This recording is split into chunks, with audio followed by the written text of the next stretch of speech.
folks, just like Kezia mentioned, generational trauma is something that most people don't really know about, but they could very well be going through it at that time as well, the same time that they don't know what it is.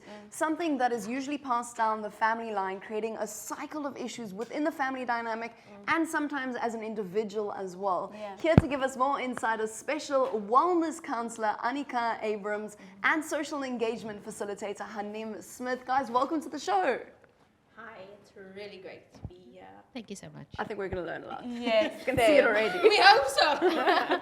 Listen, I've heard about generational trauma before, but I want to find out, for someone who's never heard of it before, how can you explain it in a way in which anyone can understand? You can take it, Aneeqa. All right, cool. So when we talk about generational trauma, we also talk about what is known as multi-generational trauma. So the easy way to explain generational trauma is that it's a form of trauma that is passed on from one generation to the next. So a very mundane example is like if you grow up in a household where everybody shouts at each other, right? And that's how they communicate, whether they're angry, happy, or sad, they are shouting with each other, right? And then you internalize that and you go, okay, so how I communicate is I shout. Right? So then I go out into the world and then I shout, but I'm communicating. But that doesn't mean that everybody understands that that's the way I communicate, right? So that's what intergenerational trauma can look like. There are also many other ways. It can kind of manifest for different people. It depends on the type of trauma they are exposed to, because there are several types of trauma that somebody can be exposed to. Right. That's a really good example as well. So what would you guys say for somebody that, you know, is going through something perhaps mentally or emotionally? What sort of symptoms do you look out for that could indicate, actually, I'm going through a generational trauma situation? Okay, so Aneeqa makes such good examples there. And I think we're always going to start domestically, isn't it? Because that's where we start out. I work on a very community level, right? So I will work with bigger crowds of people and so on. Behavior is always a big thing.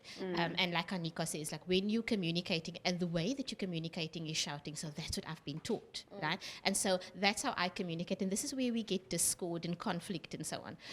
That kind of trauma, all that we can say about that is that, look, reality is that where we come from, and we have all these different ways, all these different components that make us, you know, us. So my personality, who I actually am, what I learned from my household, how I learned to be with myself and others. And so this is pretty much like the traits that's handed down. Those kinds of communication. Those kinds of communication is, I'm so blank right now. You can take over, Aneeqa. It also depends, like, so intergenerational trauma is a thing that people go through. Many people go through intergenerational trauma. It's not something we see. It's not like it presents like a physical ailment, right? I stubbed my toe and it's paining, right? Intergenerational trauma doesn't show up like that. Intergenerational trauma could look like my mother doesn't speak about her emotions.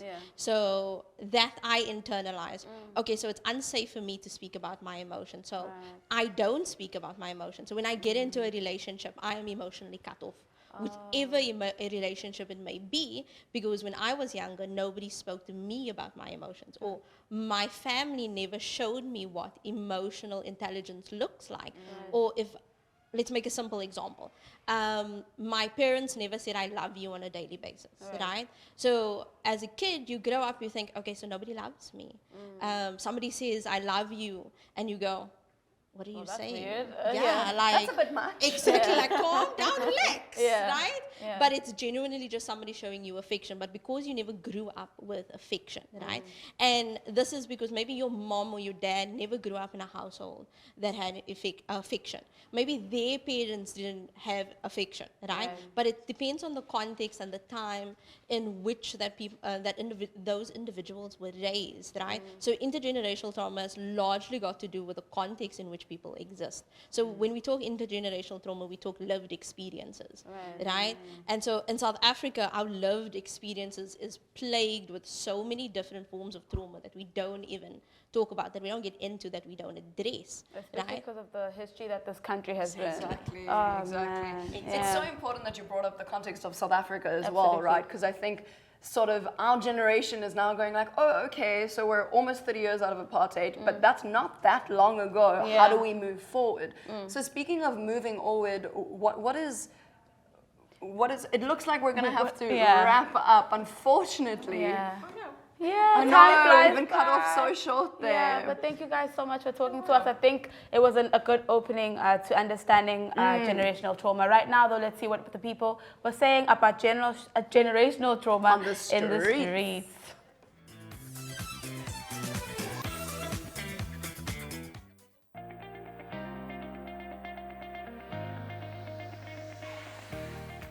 Well, my understanding of it is trauma that has been carried on from your parents or your grandparents or your great-grandparents. Like if it's emotional or physical, or if something happened to them while they were younger. For argument's sake, if your grandparents or your parents, your mommy were raped or something like that, and then that gets carried on to you because she hasn't dealt with it, so now she's not giving you what you need emotionally, so you are growing up with that trauma of not getting that, receiving that love, you know. So, and then also you grow up with that fear and not with the independence as a woman, you know.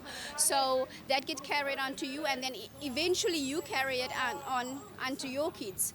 So if they haven't dealt with it themselves and learn like from it and healed from it, then that gets carried on to you.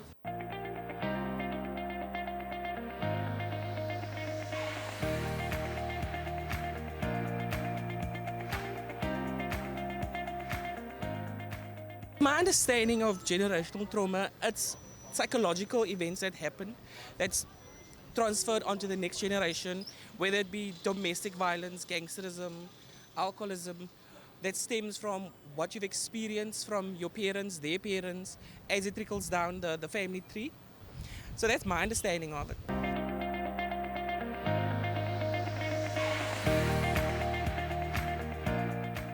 Generational trauma, a trauma that is passed from generation to generation.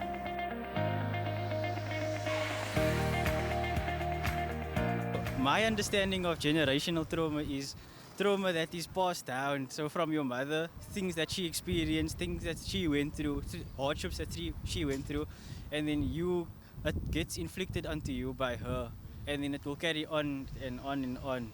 So that's my understanding of it.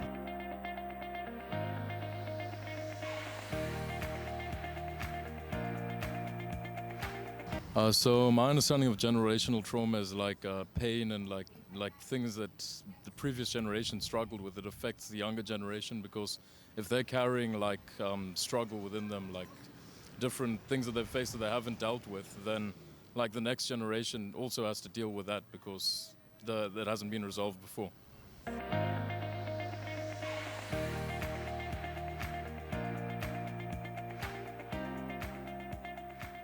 My understanding of generational trauma is like, you know, things that have happened in the previous generation that still affect the next. And I still feel like here in South Africa, right? Apartheid was kind of a like big trauma out here. And it very much still affects many of us today. I mean, as a black South African, like I still need to drive like so long to get to this side because I live on that side now. So it's still like basically still apartheid around here, in my opinion.